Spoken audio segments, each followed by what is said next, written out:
Hi everyone, চলে এসেছি আরেকটি নতুন ভিডিও নিয়ে।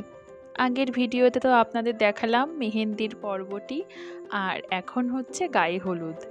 আমরা রেডি হয়ে কাকার বাড়িতে চলেও এসেছি, আর সাথে সাথে কাকা বলল যে খাওয়া দাওয়া করে নেওয়ার কথা, তো খাওয়া দাওয়াও করতে শুরু করে দিয়েছি।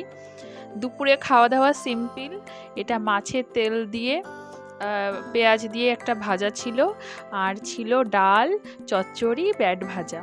খাওয়া দাওয়া শেষ, আর তারপরেই আমরা বেরিয়ে পড়েছি জল সাজতে। সবাই এক জায়গায় হয়েছি, আর এখন তো ট্রেন্ডিং জল সাজতে যাওয়া মানে সবাই হলুদ শাড়ি পরবে। সেই মতো সবাই হলুদ শাড়ি পরেছে, আর সবাইকেই খুব সুন্দর লাগছে। আর মাথায় যে টিকলিটি দেখছেন ওটা সবাই পরেছে, কিন্তু ওগুলি আমরা কিনিনি, কাকিমা কিনেছিল সবার জন্য অনেকগুলি। তো আমাদের সবাইকে একটা একটা করে দিয়েছে। প্রথমে একটু কেমন লাগছিল যে পরবো কি না, মনে হচ্ছে আমাদেরই বিয়ে। তো তারপর বলল যে না, ভালো লাগছে, সবাই পরো। সেই মতো কাকিমারাও পরেছে, আমরাও পরেছি।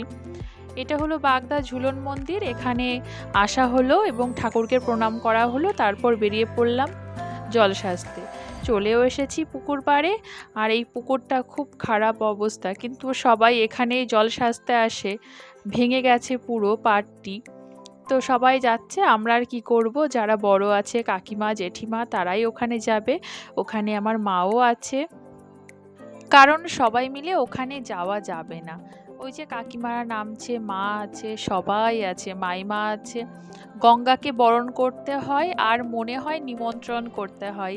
আসলে আমি এই নিয়মগুলি ভালো জানি না, সেই জন্য তেমন কিছু বলতে পারবো না। ওই জানি যে জল সাজতে যাই, ও সেটাই জানি, আর গঙ্গা মাকে হয়তো পুজো করে।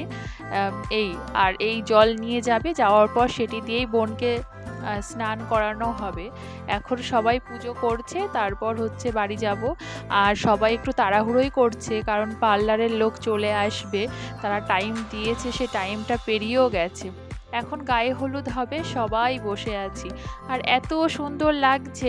আর কিছুক্ষণ পরেই রাতে বিয়ে, ব্যাস হয়ে গেল। কবে থেকেই আমরা অপেক্ষা করে আছি কবে বিয়ে হবে, আনন্দ করব, কিন্তু একদিনেই সব আনন্দ শেষ। আর বোনকে যে এত মিষ্টি লাগছে, ওর মুখটা দেখতে তো খুবই সুন্দর, আর এত মিষ্টি চেহারা ওর, দেখে না মনটা ভরে যাচ্ছে। মনে হচ্ছে পুরো লক্ষ্মী ঠাকুর বসে আছে। এখন ফটোশ্যুট চলছে, আর আমার হাত কোনো কাজে লাগেনি, কারণ আমি ওই যে শুধু এক হাতে মেহেন্দি করেছি, যারা দু হাতে মেহেন্দি করেছে তাদেরই লাগবে। তো ভালো কি আর করা যাবে, আমি এক সাইডে দাঁড়িয়ে একটু ভিডিও করে নিলাম।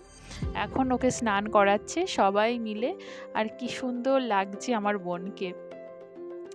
আর রাত হলেই তো বিয়ে চলে যাবে, যেমন আনন্দও হচ্ছে তেমন মনটা খারাপও হচ্ছে।